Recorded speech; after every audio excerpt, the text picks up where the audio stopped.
자, 두 번째, 문재인 위에 김정은. 자, 이걸로 넘어가도록 하겠습니다. 자, 문재인 위에 이 김정은. 저는 김정은이 지금 상황 같습니다. 완전히 이 대한민국을 갖고 노는 거 아니겠습니까? 그리고 이 오드리 헵번님께서 국정원이 쓰고 국정원이 고치다. 이렇게 볼 수도 있죠. 자, 정석진님께서 김일성 부인이 강씨 맞습니까? 김일성 부인이 강씨가 아니고요. 김일성 부인은 김정숙입니다. 이 김일성의 아버지, 그러니까 이 셔마노 사건 때 난리를 쳤다는 그 아버지의 그 부인이, 그러니까 김일성의 어머니가 강씨입니다. 강반석이라고. 근데 제가 보기에는 강경화는 그런 것 같지는 않은데, 말하자면은 강경화라는 해맑은 여자가 이제 필요했던 거죠. 네, 강반석 맞습니다. 네, 윤님 맞습니다. 자, 우리 진영주님께서 우파 유튜버가 없었다면 어떻게 됐을까요? 지금 텔레비전 보는 사람 없죠. 네. 이 우파 유튜버들이, 물론 때로는 기자 출신도 아니고 이제 우리 우파 유튜버들이 팩트 체크하는 이런 기능이 조금 떨어지지만, 그러나 사안을 보는 그 시각, 이것은 저는 정확하다고 봅니다. 그렇기 때문에 지금 이나마 이 어두운 시대에 우파 유튜브가 있으니까 이나마 우리가 사안을 제대로 알 수 있는 거죠. 자, 여기에서 이제 우리가 북한에 대해서, 자, 문재인의 김정은 너무 기가 막히죠. 그리고 문재인의 47시간, 그 다음에 10시간 동안 쳐잤던 문재인의 47시간에 대해서는 하나하나 밝혀야죠. 자, 그러면서 지금 우리가 해야 될 게 뭐냐? 지금 이렇게 분노하고 우리가 이 부르르 떨고 이런 걸 떠나갖고, 첫 번째는 이 문재인 정권에 대해서 우리가 아주 일사불란하게 정말 이 대오를 구성을 해가지고 요구해야 될 게 있습니다, 여러분. 첫째는 진상규명을 요구해야 되는 겁니다. 처음부터 끝까지 이 상황은 어떻게 된 거냐? 너희들이 말하는 대로 월북이고 화장으로 이거를 꾸미려고 했던 그 진실, 그 진상에 대해서 그대로 밝혀라. 그 다음에 우리 군은 원거리에서 보지도 못했냐? 그렇게 원거리였냐? 이것도 다 재가지고 다 가능합니다. 밝혀라. 그 다음에 두 번째, 우리 군이 북한이 이럴 줄은 몰랐다. 북한이 이렇게 화장하고 월북하고 이렇게 얘기를 꾸미면서 총살할 줄은 몰랐다. 근데 이 총살에서는 어저께 제가 여러분 미군의 정보 이거를 다 쓰레기통에다가 처박은 이 문재인 정권에 대해서 얘기를 했습니다만, 이미 미국은요 그동안에 끊임없이 정보를 줬습니다.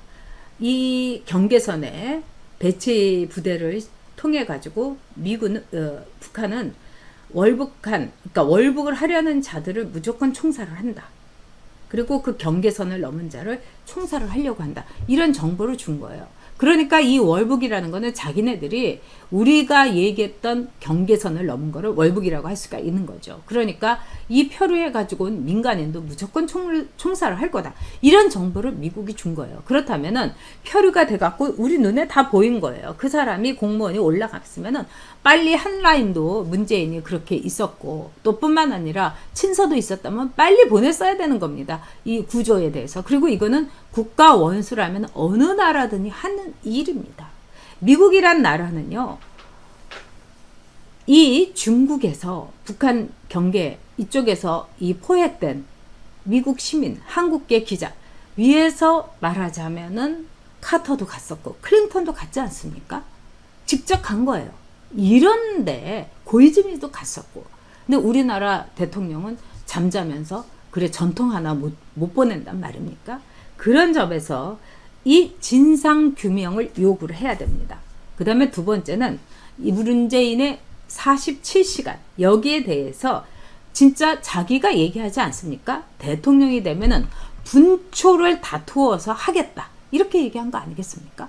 그러면 말 그대로 분초를 다투어서 밝혀야 되는 겁니다. 자신의 47시간까지. 세 번째는요, 문재인의 반성과 사과가 있어야 됩니다. 국민 앞에 문재인이 다 밝힌 뒤에 내가 국가 지도자로서 얼마나 무능했는가, 내가 국가 지도자로서 얼마나 방만했는가, 내가 국가 지도자로서 이 일을 안 했는가에 대해서 문재인이 사과해야 되는 겁니다. 그렇기 때문에 우리는 세 가지를 요구해야 되는 겁니다. 진상규명, 그 다음에 문재인의 47시간, 그 다음에 문재인의 반성을, 사과를 촉구해야 되는 겁니다. 자, 그런데 이 공무원 총살 사건, 그 다음에 공무원 정말 정말 고문 중에서도 최고로 괴로운 게 불고문이라고 하지 않습니까? 그러니까 화형된 거죠. 자, 공무원 총살과 화형 사건에 대해서 여러분, 우리가 한번 전략적으로 이걸 분석을 해봅시다. 최고의 수혜자는 누굴까요, 여러분? 여러분 누구라고 생각하십니까? 우리 대한민국 공무원의 총살 화형 사건의 최고의 수혜자, 저는 김정은이라고 생각합니다. 김정은이 최고의 수혜자가 된 거예요. 김정은은 이번 사건을 통해 가지고 일단 문재인을 길을 확실하게 들은 겁니다. 내가 너한테 협조하지 못하면은 너는 남한 국민의 목숨을 못 지켜. 문재인, 너는 아무것도 아니야. 너는 무능한 계몽 군주는커녕 나한테 계몽을 받아야 될 그냥 허수아비 남한의 실력자야. 내가 이제 모든 거를 너희 국민들의 목숨과 안전을 내가 내 손에 있어. 내가 성질 부리면 끝이야. 이거를 보여준 거야. 그러니까 김정은은 최대의 수혜자입니다. 그리고 이런 이야기도 하죠. 리종호란 사람이 김정은이 이 총살에 대해서 몰랐을 리가 없다. 즉 어떤 남한 국민도 김정은의 지시 없이는 죽이지 못한다는 거예요. 왜? 김정남, 장성택의 목숨만큼 대한민국 국민의 목숨은 굉장히 문제가 심각합니다. 함부로 죽였다가는 국제사회도 날뛰고, 그 다음에 이 연평도 이 피격 때 우리 민간인이 2명 죽었을 때 우리 정말 이명박 대통령이 아주 북한을 초토화를 시켰어요. 그래서 그 유명한 연평해전에 북한 군인들, 북한 해군이 완전히 그냥 초토화가 됐습니다. 그런 전력이 있어서 그 사람들을 그런 식으로 길을 들였던 게 보수 정권이라면, 이 문재인 정권은 북한의 길을 말하자면 길들임을 당하고 있는 겁니다. 문재인을 확실하게 길을 들였어요. 그리고 두 번째, 문재인 정권에 대해서 뭐라고 했느냐. 너희들이 조금만 허투르게 구르면은 나 가만 안 있을 거야. 뭐 포격도 할 수 있고 너 완전히 죽일 수 있어. 이렇게 나온 겁니다. 그렇기 때문에 바로 이런 남북 관계에 의해서 주도권, 길들이기, 이거를 김정은이 가진 거죠. 세 번째는 뭡니까? 아주 여론 정치를 한 거예요.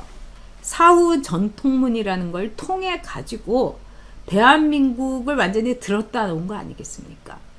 이 사후 전통문이 올 때 뭐 북한의 만행에 규탄한다 어쩐다 했던 민주당 것들이 아예 만행이란 말도 이렇게 싹 그냥 입을 닫아버린 거예요. 거기다가 전해철이하고 윤건영이 청와대가 있다가 온 사람들이 민주당에서 이거는 뭐 화해의 장치고 문정인이라든가 이런 정말 이 기막힌 것들이 남북관계에 물꼬를 튼다.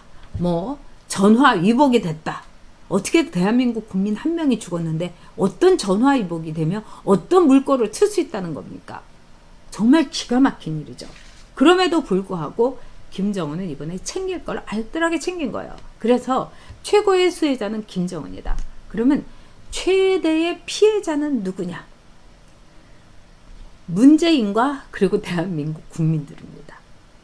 이제 문재인에 대해서 우리는 어떤 기대도 할 수가 없는 거죠. 그리고 문재인이라는 인간이 갖고 있는 이 사상, 그 다음에 문재인이 얼마나 이 나라의 지도자로서 결격이며 이미 실격, 우리의 이 머릿속이라든가 우리의 가슴에서 문재인은 더 이상 대통령이 아닙니다. 그런데 이번에 이 사후 전통문이 이 나오기까지의 문재인의 행적을 보면은 아카펠라 듣고 종전선언문 하고 거기다가 국군에 날아가서 평화만 읊조리고, 이 문재인의 행각에 대해서 저는 우리 대한민국 국민들이 보수들은 불같은 분노를, 중도들은 매우 깊이 있고 아주 심도 있는 굉장히 진지한 분노를 저는 가졌다고 생각합니다. 이제 문재인에 대해서 기대할 것은 없는 거죠. 그러나 가장 큰 피해자는 우리 대한민국 국민입니다. 우리가 세금 내고 우리가 병역을 다 치르는데도 이제 우리의 목숨은 우리가 알아서 지켜야 되는 거예요. 그리고 이 나라 군대는 이 서욱이라는 국방장관은 무슨 국정원의 풀빵구리처럼 완전히 왔다 갔다 하면서 연락책, 리에종 역할이나 하고, 국방장관이 어떻게 이럴 수가 있습니까? 너무너무 기가 막힌 거죠. 그리고 이번에 국방부의 대책을 보면은요, 전문가들은 이렇게 얘기합니다. 처음부터 끝까지 계획이 없었다. 전략적으로 대응을 하려는 요만큼의 전략도 없었다. 그 다음에 두 번째, 북한의 매우 치밀한 계획에 놀아났다. 그 다음에 세 번째, 이 청와대와 국정원 판문점, 이 모든 연락, 이 가능성이 있음에도 불구하고 이 국방부와 또 우리 정부, 국정원 모두 어떻게 보면 그냥 북한만 보고 있었다. 그래서 북한의 김정은은 결론적으로 뭡니까? 자기가 갖고 있는 말하자면 카드를 매우 다용도로 아주 다면적으로 멀티플레이잉을 한 거예요. 그러니까 얼굴에 포카 페이스를 깔고서 말하자면 남한 정권을 흔든 겁니다. 그리고 거기에 따라서 우리 대한민국이 완전히 그냥 흔들린 거예요. 이거는 이제까지 없었던 일이다. 그리고 노란한 거죠. 온 대한민국이. 기가 막히죠. 네, 우리 정원희 맘님께서 왜 남쪽 대통령이 북쪽 대주에게 호구를 잡히냐. 제가 볼 때는 투표 한번 잘못하니까 우리가 이런 일이 있습니다, 여러분. 정말 이제는 저는 사실은 이 우리 보수가 잘못한 거에 대해서 제가 정치를 했던 사람이기 때문에 진짜 반성해야 된다고 생각했는데, 보수 정치인들이 정말 대우각성해야 된다고 봅니다. 왜 문재인을 찍게 만들었는가? 물론 저는 문재인 절대로 안 찍었습니다. 하지만 대다수의 국민들이 왜 문재인을 찍게 만들었는가? 이거는 보수 정치인들의 책임이다. 저는 이런 생각이 들고요. 두 번째는 이제는 무슨 한이 있어도 정말 좌파라든가 또는 민주당이라든가 이런 쪽 찍어서는 안 됩니다. 이 민주당을 찍는 게 우리가 서구식으로 정말 좌우를 시계추처럼 왔다 갔다 하면서 대한민국이 있는 게 아니라, 시계추가 좌로 가게 되면 대한민국이 없어지는 겁니다. 대한민국이 폭파되는 거고 대한민국이 무너진다는 거. 이거를 우리가 이제는 뼈저리게 알아야 되는 거죠. 절대로 좌파는 안 되는 겁니다.